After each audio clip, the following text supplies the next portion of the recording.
के अड्डे हैं उन्हें भारत ने मिट्टी में मिला दिया। इस बीच एक बड़ी खबर आपको बताते हैं, 11 बजे भारतीय सेना की एक प्रेस कॉन्फ्रेंस होने वाली है। मौजूदा हालात को लेकर जानकारी साझा इस प्रेस कॉन्फ्रेंस में की जाएगी। तो भारतीय सेना तमाम जानकारियां देश के सामने रखेगी। जब से ऑपरेशन सिंदूर हुआ उसके बाद से लगातार प्रेस ब्रीफिंग के जरिए देश के सामने अपडेट्स रखे गए हैं और एक बार फिर से 11 बजे सुबह 11 बजे भारतीय सेना की प्रेस कॉन्फ्रेंस होगी, जिसमें क्या रात में स्थिति रही, सीज फायर के उल्लंघन की खबरें पाकिस्तान की तरफ से सामने आई शुरुआत में। हालांकि पूरी रात कई इलाकों में बॉर्डर एरियाज में शांति रही। इन तमाम बातों का जिक्र किया जाएगा।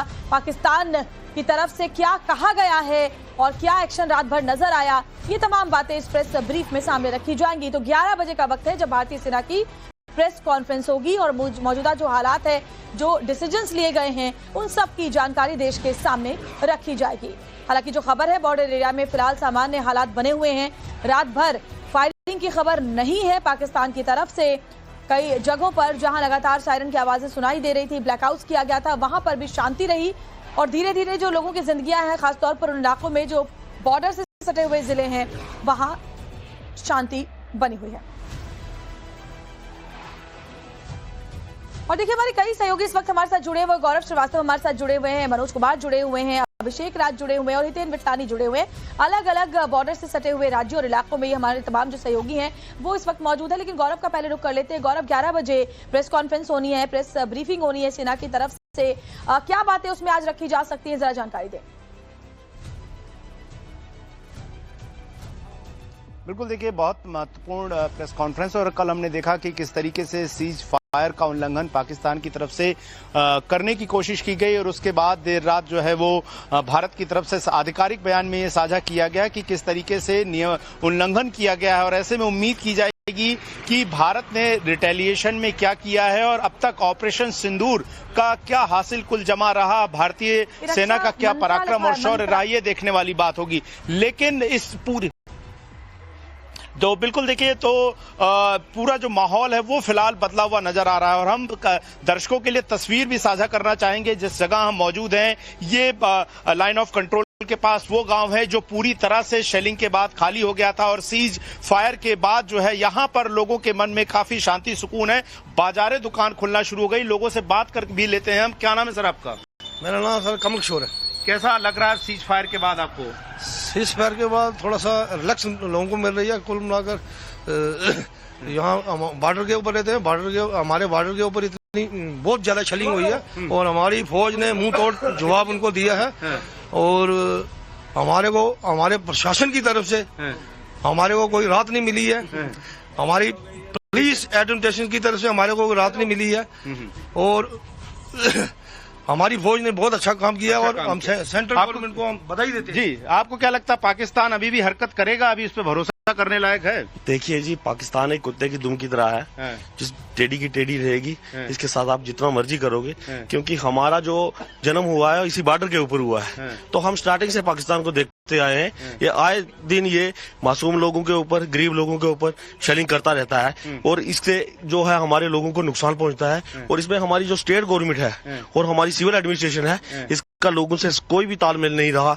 ना ही लोगों की बिजली, पानी, हॉस्पिटल व्यवस्था, किसी के बारे में किसी ने लोगों के साथ कोई बात। सरकार जो है वो फेल रही है। बिल्कुल। अभी क्या नाम है आपका? मेरा नाम अभिषेक शर्मा है। क्या स्थिति है अभी और सीज फायर के बाद लोगों के मन में अभी क्या मन में माहौल है? पुंछ में लोगों से बात करते हुए आपको नजर आ रहे हैं जो यही कह रहे हैं कि पाकिस्तान पर विश्वास नहीं किया जा सकता। बाकी जो बॉर्डर एरियाज हैं वहां पर किस तरह से लोग रिएक्ट कर रहे हैं वो भी जानेंगे। हमारे तमाम सहयोगी जुड़े हैं। लेकिन बड़ी खबर आपको बता रहे हैं, एलओसी पर फायरिंग की खबर फिलहाल नहीं आई है। इंटरनेशनल बॉर्डर पर रात भर कोई हलचल नहीं रही।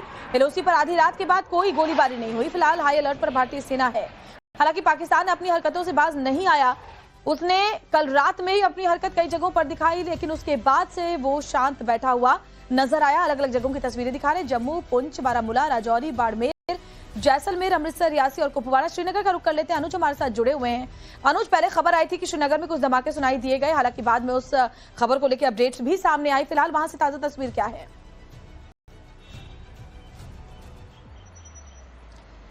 जी देखिए, रात से अगर यहाँ बात करें तो किसी तरीके की आवाज, किसी तरीके की फायरिंग, किसी तरीके के धमाके की कोई भी आवाज जो है वो सुनाई सुनाई नहीं दी। और दूसरी तरफ जो एलओसी के एरिया थे, खासतौर पे कश्मीर की बात करें तो उरी और कुपवाड़ा जो सबसे ज्यादा इफेक्टेड रहे, जहां पर जब हमने देखा कि ऑपरेशन सिंदूर के बाद सबसे ज्यादा सीज फायर का उल्लंघन उन इलाकों में हुआ, उन इलाकों की भी अगर हम बात करें तो रात से किसी तरीके की सीज फायर के उल्लंघन के मामले सामने नहीं आए, किसी तरीके की फायरिंग की खबर नहीं आई। लेकिन सबसे बड़ी बात यहां पर यह है कि निश्चित तौर पर जो लोग हैं उनका यही कहना है कि पाकिस्तान पर भरोसा नहीं किया जा सकता। पाकिस्तान कभी भी अपना दोहरा चरित्र जो है वो दिखा सकता है, और यही वजह है कि कहीं न कहीं भारतीय सेना जो है वो भी पूरी तरीके से अलर्ट मोड पर है। हालांकि जिस तरीके से सीज फायर हुआ उसके बाद हमने देखा कि खासतौर पे जो बॉर्डर एरिया के इलाके थे, उरी और कुपवाड़ा के, वहां पे लोगों के चेहरे पे खुशी दिखी। लोग जिस तरीके से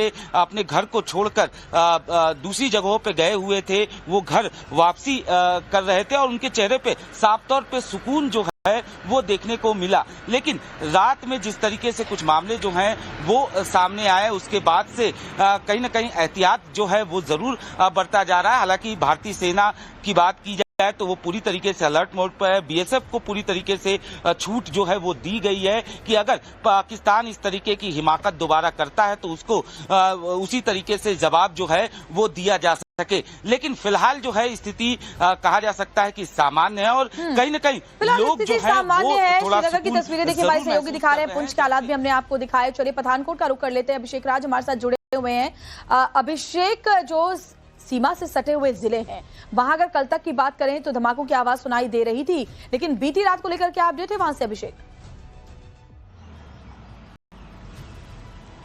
देखिए, बिल्कुल पाकिस्तान पे आप पूरे तरीके से भरोसा नहीं कर सकते। कल भी हमने देखा था, कल दोपहर तक जो पाकिस्तान है उसके तरफ से मिसाइल और ड्रोन से अटैक किया जा रहा था। हालांकि भारत की एयर डिफेंस सिस्टम बहुत मजबूत है, उसने उसको निस्तनाबूद कर दिया था, लेकिन रिहायशी इलाकों पे पाकिस्तान की नजर थी जिसको भारत के एयर डिफेंस सिस्टम ने जो है वो मार गिराया था। अभी के जो हालात की अगर हम बात करें तो कल देर रात का और आज सुबह से अब तक कोई विस्फोट की आवाज नहीं सुनाई दी है। तो ये कह सकते हैं हम कि अभी तक कोई ड्रोन इंटरसेप्शन या मिसाइल इंटरसेप्शन पाकिस्तान से भारत की तरफ जो है वो आता हुआ नहीं दिख रहा है। हालांकि हमारी सेना, चाहे तीनों सेनाओं की बात करें, तीनों अलर्ट मोड पे हैं, और कल प्रेस कॉन्फ्रेंस में एमओडी की तरफ से साफ कर दिया था कि ये भारत है, नया भारत है, और हम अपनी संप्रभुता की जो रक्षा है वो भी करना जानते हैं, अपने लोगों की सुरक्षा करना भी जानते हैं। तो अगर कोई गलत हिमाकत करता है या नापाक हरकत करने की कोशिश करता है तो उसको मुंहतोड़ जवाब मिलेगा। पंजाब के बाकी हिस्सों में क्या हाल है मनोज आगे हमें बताएंगे, लेकिन पहले गुजरात का रुख कर लेते हैं। हितेन बिटलानी हमारे साथ जुड़े हुए हैं। हितेन, गुजरात के कई सेंसिटिव जोन से जहां लगातार सायरन की आवाजें सुनाई दे रही थी, ब्लैकआउट हो रहा था, भुज में आप इस वक्त मौजूद हैं, जरा वहां पर बताइए बीती रात कैसी रही, क्या किसी तरह की कोई हलचल देखी गई? बिल्कुल, देखिए रात भर के ब्लैकआउट के बाद जब सवेरा हुआ है तो अब स्थिति पूरी तरह से सामान्य है। आप भुज की तस्वीर देख सकते हैं कि अब चहल पहल बढ़ चुकी है। ये जो दुकानें वगैरह, ये जो ठेले वगैरह सब बंद पड़े थे, ये अब खुलना शुरू हुए। हालांकि लोगों से ही बात करते हैं कि कल की रात कैसी बीती। लग रहा था पाकिस्तान फिर एक बार हरकत करेगा। कोई बात नहीं, हमारा मोदी साहब बहुत बढ़िया आदमी है, कुछ नहीं कर सकता कच्छ में। हाँ, कितना भी ड्रोन डाले, हमारा मोदी बरूगा है, कुछ नहीं